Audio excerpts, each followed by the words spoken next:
मैं न खाऊंगा न खाने दूंगा।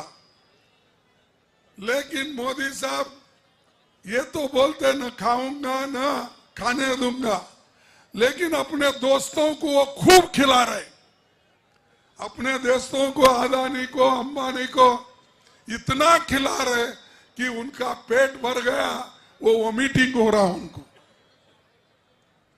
और मोदी जी ये भी बात कहते हैं, मैं भ्रष्टाचारी को सहन नहीं करूंगा।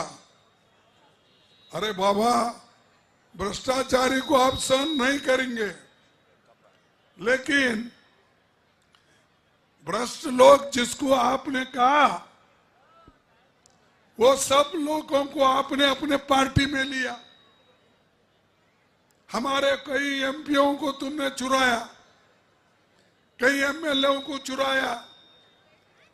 ಇವರೆಲ್ಲರಿಗೂ ನೀವು ತೆಗೆದುಬಿಟ್ರಿ, ಅವರು ಭ್ರಷ್ಟರು ಅಂತ ಹೇಳಿದ್ರಿ। ಆ ಭ್ರಷ್ಟರೇ ಇವತ್ತು ಮೋದಿ ಅವರು ಬಗಲಲ್ಲಿ ತೊಡಿ ಮೇಲೆ ಕುಂತಿದ್ದಾರೆ। ಆದರೂ ಕೂಡ ಹೊರಗಡೆ ಹೇಳೋದು ನಾನು ಭ್ರಷ್ಟಿಗೆ ಬಿಡೋದಿಲ್ಲ।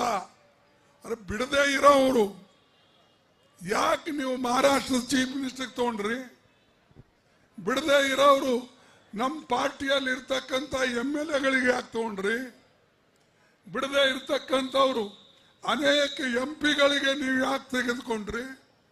ರಾಜ್ಯಸಭಾ ಮೆಂಬರ್ಗಳಿಗೆ ಯಾಕೆ ತೆಗೆದುಕೊಂಡ್ರಿ? ಅವರೆಲ್ಲ ಭ್ರಷ್ಟರ ಅಂತೇಳಿ ನಿಮ್ಗೆ ಗೊತ್ತಿತ್ತಲ್ಲ। ಆದರೆ ಆ ಜನ ನಂಬಲ್ಲಿದ್ದಾಗ ಮಾತ್ರ ಭ್ರಷ್ಟರು।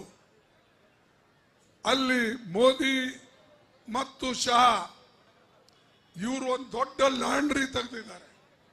ಲಾಂಡ್ರಿ ಗೊತ್ತಲ್ಲ, ದೊಡ್ಡ ಲಾಂಡ್ರಿ ತೆಗೆದಿದ್ದಾರೆ। ಆ ಲಾಂಡ್ರಿದಲ್ಲಿ ಬರೇ ಬಟ್ಟೆ ಒಗೆ ಲಾಂಡ್ರಿ ಅಲ್ಲ, ಅದು ಮನುಷ್ಯನಿಗೂ ಕ್ಲೀನ್ ಮಾಡೋ ಲಾಂಡ್ರಿ ಅದು। ಆ ವಾಷಿಂಗ್ ಮಷೀನ್ ಇಷ್ಟು ದೊಡ್ಡದಿದೆ, ಭ್ರಷ್ಟ ಜನ ವಾಷಿಂಗ್ ಮಷೀನ್ ನಲ್ಲಿ ಹೋದ್ರೆ ಅವರೆಲ್ಲ ಕ್ಲೀನ್ ಆಗಿ ಹೊರಗೆ ಬರ್ತಾರೆ। ಇದು ಮೋದಿ ಅವರ ಗುರಿ, ಇದು ಮೋದಿ ಅವರ ತತ್ವ। ಹೇಳೋದು ಒಂದು, ಮಾಡೋದು ಒಂದು। ಇದು ಎಲ್ಲ ಮೋದಿ ಇವತ್ತಿನ ದಿವಸ ಈ ಆಟ ಆಡ್ತಾ ಇದ್ದಾರೆ।